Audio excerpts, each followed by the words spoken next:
We begin in France and in what's being described as a huge political gamble, with French President Emmanuel Macron calling a snap parliamentary vote after his allies suffered a big defeat by the populist right in European Union elections. Mr. Macron said he couldn't ignore the result, and dissolving Parliament was an act of trust in the French people. The National Rally party led by Marine Le Pen is on course to win a record 32% of the vote in the elections for the European Parliament. That is more than double the coalition which supports President Macron. He responded by calling the unexpected snap election. The rise of nationalists and demagogues is a danger for our nation, but also for Europe, for France's position in Europe and in the world. And I say this even though we have just celebrated with the whole world the Normandy landing. And as in a few weeks we will welcome the world for the Olympic and Paralympic Games. Yes, the far right is both the result of the impoverishment of the French and the downgrading of our country. So, at the end of this day, I cannot act as if nothing had happened. Added to this situation is a fever which has gripped public and parliamentary debate in our country in recent years. A disorder which, I know, worries you, sometimes shocks you, and to which I do not intend to give in. However, today, the challenges that present themselves to us, whether external dangers, climate change and its consequences, or threats to our own cohesion, these challenges require clarity in our debates. Ambition for the country and respect for every French person. This is why, after having carried out the consultations provided for in Article 12 of our Constitution, I decided to put back in your hands the choice of our parliamentary future by the vote. In a few moments, I will sign the decree convening the legislative elections, which will be held on June 30 for the first round and July 7 for the second round. For the French far right, the result is one to celebrate. Here's Marine Le Pen. The French have spoken, and this historic election shows that when the people vote, the people win.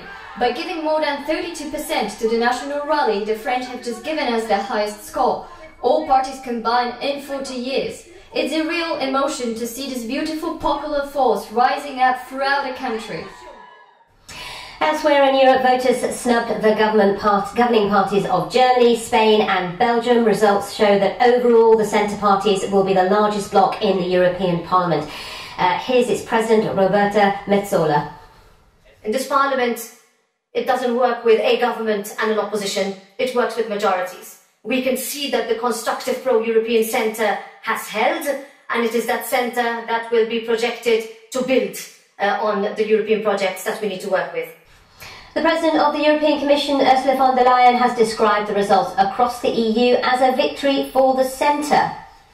Now, this election has given us two messages. First, there remains a majority in the centre for a strong Europe.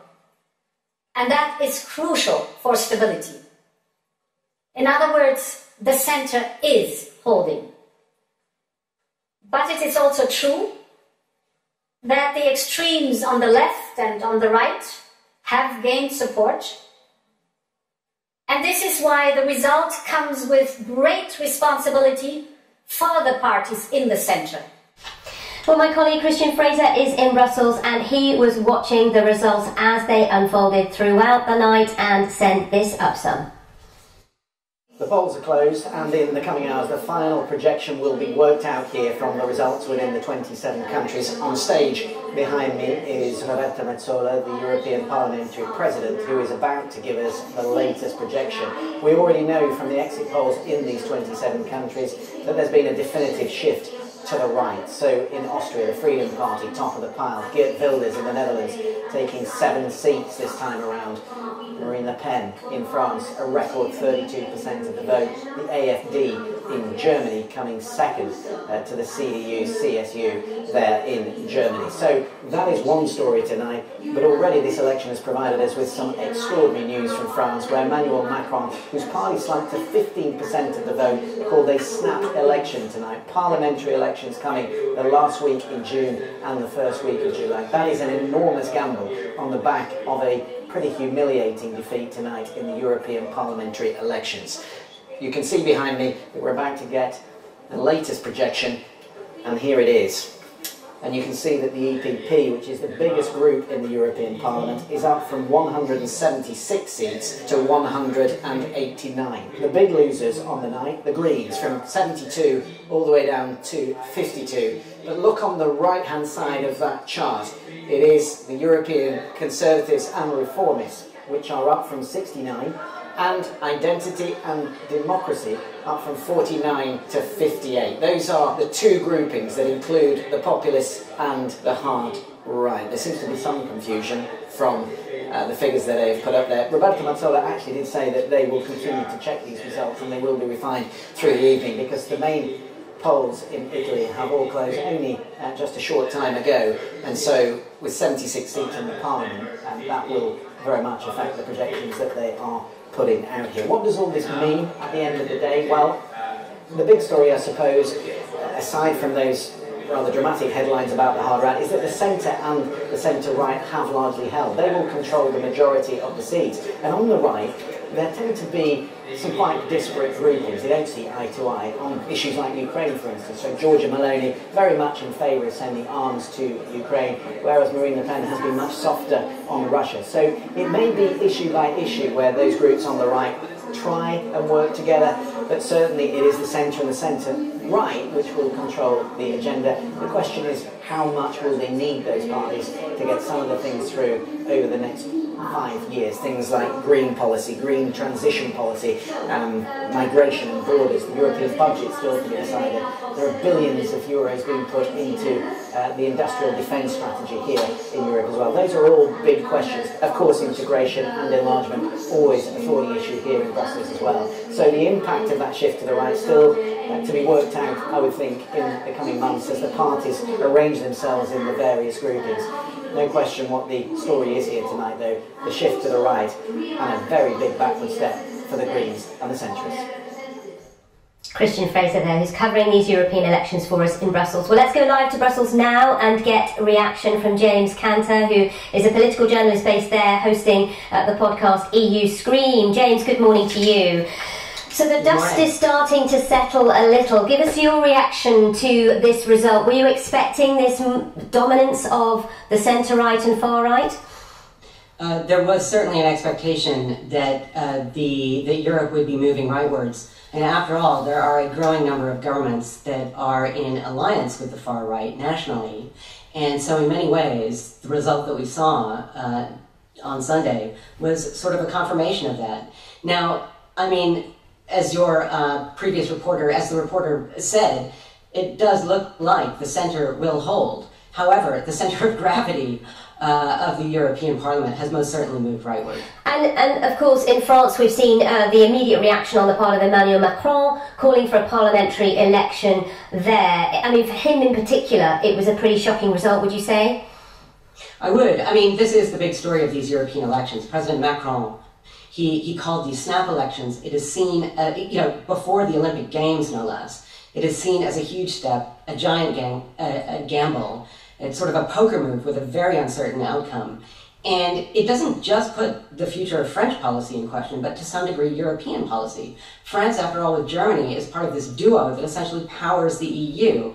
And having France with a far right, potentially in government, and pulling the strings, and a significantly more right-leaning European Parliament, that makes some big questions facing Europe even more stark. And in terms of Ursula von der Leyen and her future, do you think that it's likely she'll be re-elected as European Commission President? Well, she holds the cards at the moment because her party, the centre-right, the EPP, did get a very strong result. Now, she could continue this traditional grand alliance with the socialists and the liberals, but it's not going to be easy negotiations, and there still is this open question as to whether she will ally with the Greens in order to ensure a very stable majority, or possibly with one of these radical right groups, probably the MEPs from Giorgia Meloni's party in Italy, the Brothers of Italy. So there's a lot to play for here still, but it does look indeed like Ursula von der Leyen will have another 5-year term as President of the European Union. And just briefly, James, as you mentioned, she may choose to align with the Greens. Their slice of the pie has shrunk. And the EU has been trying to be a leader when it comes to hitting climate change targets, sustainability goals, etc. But that is likely to be watered down more, is it not, going forward? We've already seen it watered down, so it's almost certain that as part of these negotiations, the question of what will happen to the so-called Green Deal will be front and center. Okay. And one can imagine that that will be absolutely center stage in these negotiations. All right. បាទសួស្តីបងប្អូនទាំងអស់គ្នាយើងមកអាយ៉ាជាប់អីអូលើក្រោមទៀតណាកលឹះនេះទៀតណាអូកលឹះខ្លាំងដែរបាទសួស្តីបងប្អូននេះថ្ងៃនេះមកលេងផ្ទះបងហើយឥឡូវបងគាត់ដាំច្រើនណាបន្លែប្លុកអីណាពោតប្រាំងធំដែរអានេះមានចេញផ្កាណាអានេះធៀមចេញផ្កាដែរណាល្អមែនតើអូអានេះចេញផ្លែតានេះចេញផ្លែបងប្អូនណា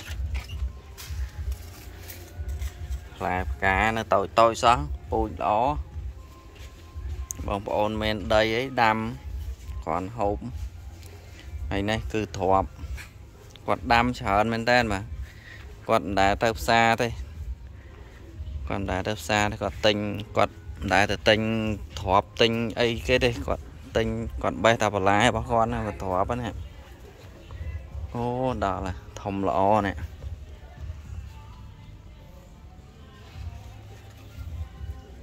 ញ៉ែស្អាតមែនតើអូស្បោអូនេះក៏ធំដែរបងប្អូនណាល្អមែនតើណែអូសិតតែទ្របចឹងល្អមែនតើបងប្អូនបើសិនជាមានដីដាំល្អណានេះខ្ញុំថតពីចម្ងាយបងប្អូនគាត់ដាំតែប្រហែលដើមហ្នឹងគាត់បេះរហូតបន្តកតុយរហូតអត់មានដែរដាច់ទេបងប្អូនអាចមានដីដាំដែរក៏ល្អដែរនេះមិនបាច់ចាំទៅផ្សារទេហើយដីក៏មិនធំហ្មងទេដីតូចមួយហ្នឹងហើយយើងមានត្រូវការអីមើលរងតែប៉ុណ្្នឹងហ្នឹងរងតូចតែមួយហ្នឹងដីតែប៉ុណ្្នឹងយើងអាចដាំបានហើយហូបរហូតហើយទ្របយើងដាំវាអត់មានគីមីអញ្ចឹងបងប្អូននេះដាំល្អ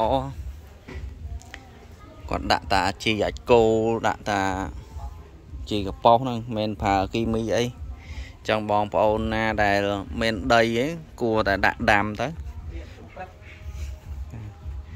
បាទហើយនេះគឺមករងទៀតនេះបន្លែនេះរងថ្មីនេះក៏គាត់ទៅរៀបចំនេះក៏ធំដែរនេះបងប្អូននិយាយទៅប៉ៃខ្មៅមានប៉ៃខ្មៅមានសាឡាត់មានប៉ៃកញ្ញាញ់មានអីណាអូល្អមែនតើបងប្អូនឃើញទេបើបងប្អូនមានដីដាក់ដាំតែប៉ុណ្ណឹងល្អមែនតើគឺបានហូបរហូតបន្តរហូតនេះរងថ្មីនេះចិត្តចេញដំណើរទៀតហើយគឺល្អមែនតើអញ្ចឹងបងប្អូនណាមានដីប៉ុណ្ណឹងអីអាចធ្វើបាននេះអត់មានអីច្រើននេះបាទអញ្ចឹងយើងជួបគ្នាប៉ុណ្ណឹងចាំវីដេអូក្រោយយើងបន្តទៀតបាទសូមអរគុណ